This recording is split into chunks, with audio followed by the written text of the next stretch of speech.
Hey guys, and welcome to my final reflection and evaluation for this project. We've just finished week 7, and so far this week has just consisted of me finalising my frames, truly. It's just been me going over and ensuring that throughout the week I've been on top of everything, making sure sketchbook work is on par and doing what I need to be done, as well as going through blog work and just identifying if anything needs to be added throughout these reflections or anything else really. The main goal of this week was on Thursday was just to present an overview sheet, and obviously an overview sheet is going to be one of the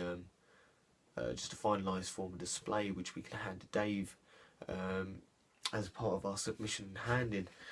Overall, it's basically just preparing us for portfolio work, and obviously this is something which I need to be building over the next couple of weeks when Dave is marking our work and just collecting a range of artwork which I can hopefully present in a portfolio. But I'd say over this week I've been able to put together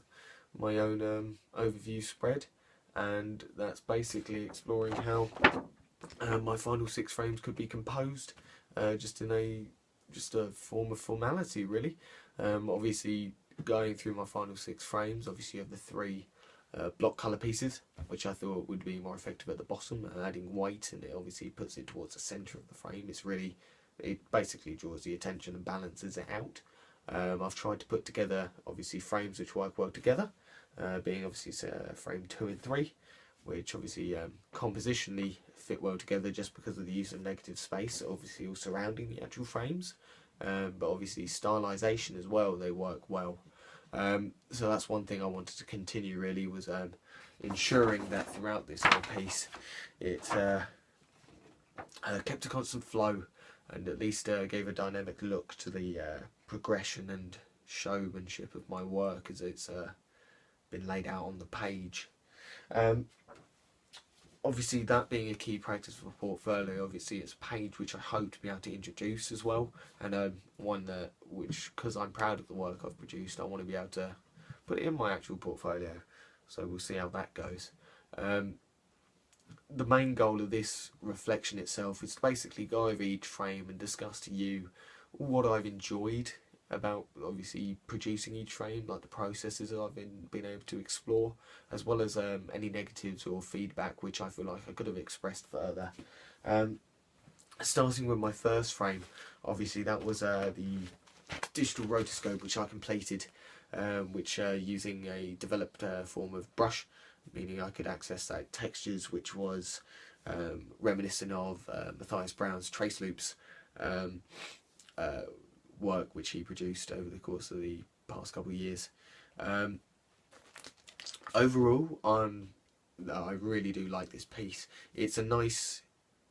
repetitive piece. It gives that idea of an ending, a non-linear and non-ending narrative, which really hits home when you see the actual background which is digitally composed in the background itself, obviously taken from a still of the actual frame. I like that I was able to actually introduce and incorporate the actual an actual segment of the film, whilst it's not something I actually continued and pushed further even more. I'm glad I was able to incorporate it within at least one frame, whilst I predominantly just focused on the idea of line and developed and went down that route and developed that. I was glad that I was able to look at how I could incorporate actual sections and portions of the film itself. I think it effectively worked within this piece and used this as a background, just because it's not actually, it doesn't take anything away from the original animation. If anything, it adds to the texture of it. Just because obviously there's no characters or anything in the way, you still focus on the foreground animation, which still is set apart by the background itself, just because of the colour change and obviously the fact it's a silhouette line art. If anything, like I said, I believe the textures of the actual background, obviously being a cloud, really emphasise the actual motion of the character itself, and it highlights how the actual change and the motion of the actual animation is looped or emphasised. So I think overall I'm proud of how this one first came out, obviously it being one of my first experimentations that I produced a couple of weeks back. I'm glad it holds up and it still sits well stylisation wise compared to the rest of the other ones I've produced. obviously, with the first one being completely digital, I wanted to explore fully analog processes as well. Obviously, that was the main goal of my work, to be able to solidly introduce and explore how analog and digital processes could work together. But to work around that, I felt like I needed to get the foundations right of each craft. Obviously, looking at digital and analog processes, which is why I think it works effective within my second and third frame. Obviously, being cut out, I've discussed this all before in a previous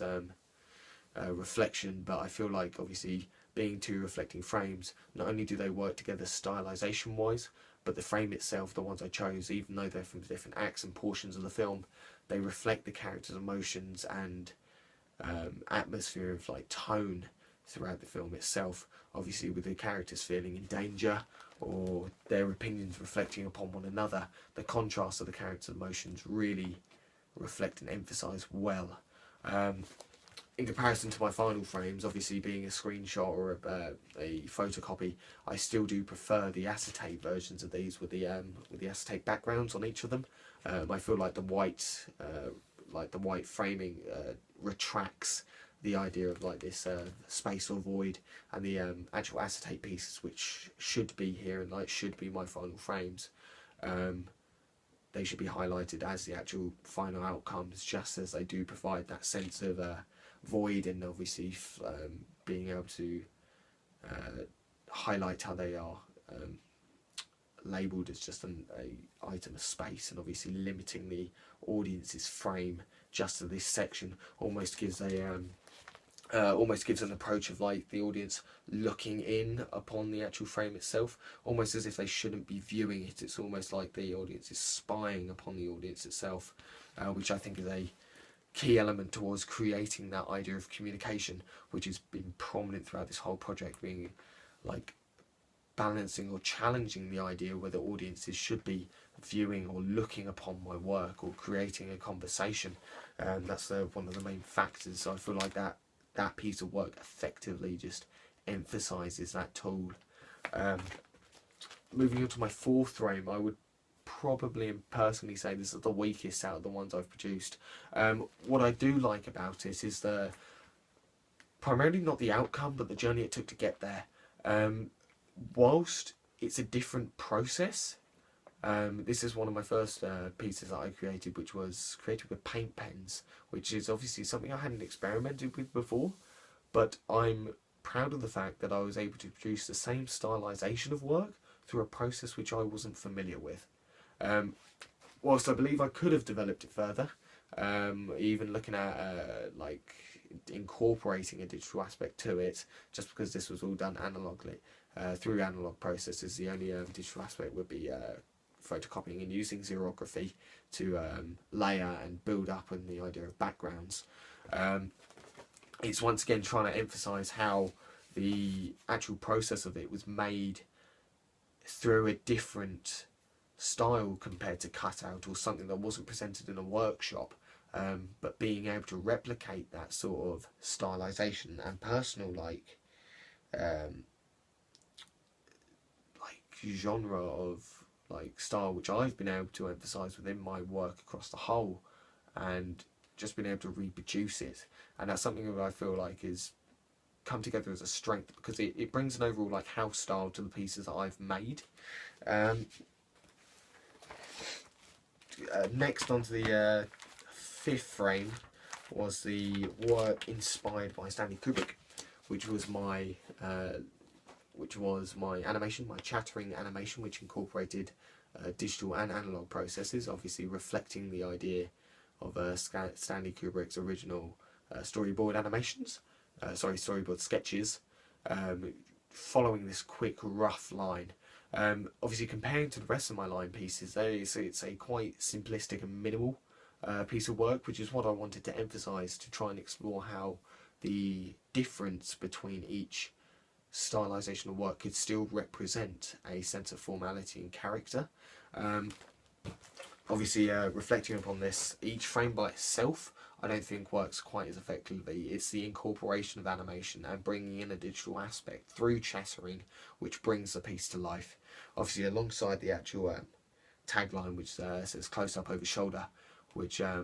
sort of gives the audience a bit of attention to detail, and obviously reads in physically and literally towards the actual idea of what is happening within the frame, and it's presenting, and it's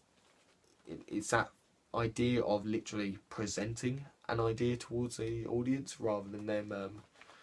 having to figure it out or read into it, which I find so invigorating. Once again, trying to hit that idea of communication and challenge that flow of an active audience by producing a response,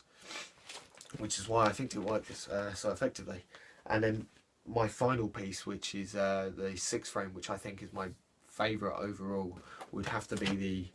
the Monoprint piece, which is what I created last week.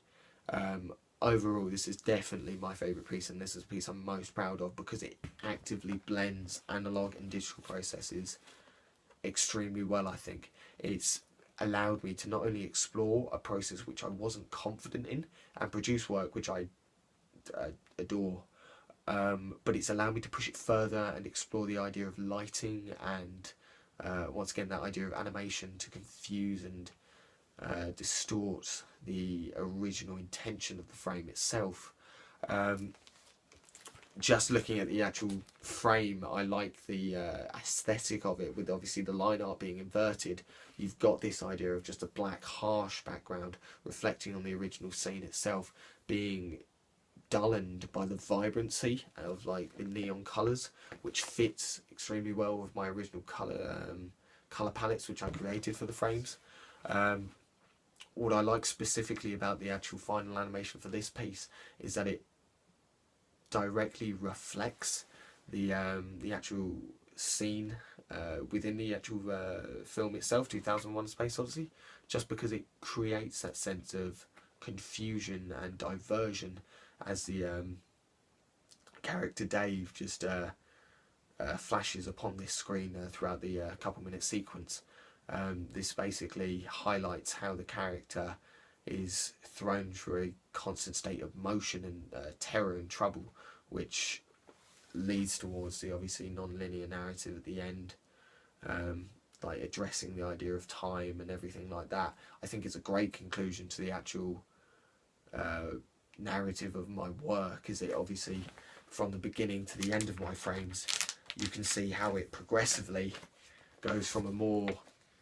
standardized representation of character, obviously being an ape figure which is constantly moving, towards the introduction of colour and cutout through individual framing, heading towards more colour, going towards this surrealist and simplistic look, and then ending up at this bizarre event of vibrancy. I'm trying to basically replicate the progression and idea that Stanley Kubrick keeps emphasizing the use of colour and emotion, heightening just with a continuous height throughout the actual narrative of his work, which is why I think it works so effectively. Basically, overall, I'm glad I could incorporate both analog and digital processes within a seamless blend. Yet why I think they work so well together is because they're similar in style, even though they're different processes, which is why they're so visually similar. And I think that's one of the reasons why I find them so intriguing, and why they can convey such a clear conversation between the audience and the viewer itself, and the actual artwork, being a sense of actually animated motion. It gives an extended amount of life to it. Obviously, with the actual narrative of the work itself being non-linear, that whole idea reflects around this the whole perception of being timeless and never-ending. And with these looping animations which I've managed to create, it just holds on to and emphasises this whole concept which has driven 2001: A Space Odyssey ever since it was created. So overall, with my frames, I'm extremely proud of what I've been able to produce, and in reflection to obviously previous projects, or the one previous project, I'm so much happier with the outcome that has come from this compared to my previous piece overall. this project didn't come without difficulty, so I definitely had a difficulty in completing sketchbook work. I found it hard to balance the workload, and it's something I hope to be able to obviously work on as we go on to the next project and within future projects. These reflection vlogs and like these video logs themselves have helped tremendously in being able to basically identify, not to an audience, but break down for myself what I've been able to work on and what I've been able to produce throughout these weeks effectively. And it's given a chance obviously for me to reflect upon the work we've done in class, theorists as well, but this has lacked, this has made me lack in the idea of having to present work in a sketchbook or reflecting notes within a blog. It's been difficult for me ever since starting these, which have helped to prioritise the balance between sketchbook work. I feel like I've definitely prioritised my use of analogue work over digital as well. Obviously I feel like I've produced a lot more tests and experimentations, which I'm happy with, over the amount of sketchbook work that has actually been produced. So I feel like going into the next project, it's something I need to work on the balance with, and even talk to Dave on how I could even try and incorporate both, or even time manage a bit better. Yeah, basically I would say that overall in this segment I've had a hard time reviewing or reflecting the work itself, apart from whatever's been evaluated within these segments here, which provide a clear and concise, I would say, way of reflecting about my work. But yet, having to reflect in this kind of format, it's allowed me to understand how I've been able to show a range of diversity in my work,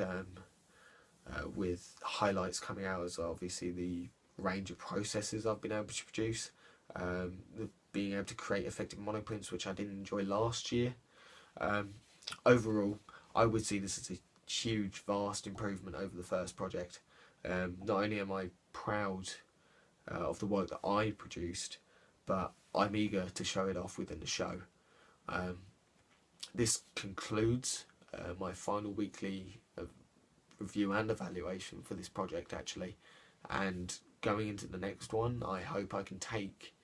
the positive work that I've been able to produce, but work specifically on my time management skills. I think that's definitely been the downfall of my project so far, and it's something that I know I can work on, but it's finding that time to work around it, and continue to work on a load of analog processes really.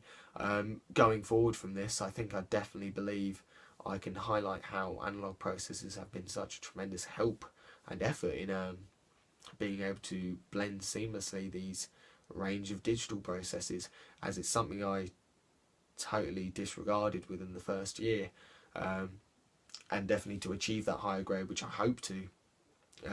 by the end of the year, hopefully to being able to continue to get that distinction grade, that I can eagerly just reproduce and continue producing work which just informatively blends this idea of analog and digital processes to show my range of development. Yeah, that's something I'm really looking forward to, and I know in the future we'll be exploring a bunch of animation, so it's something that I hope to be able to work well at, and can even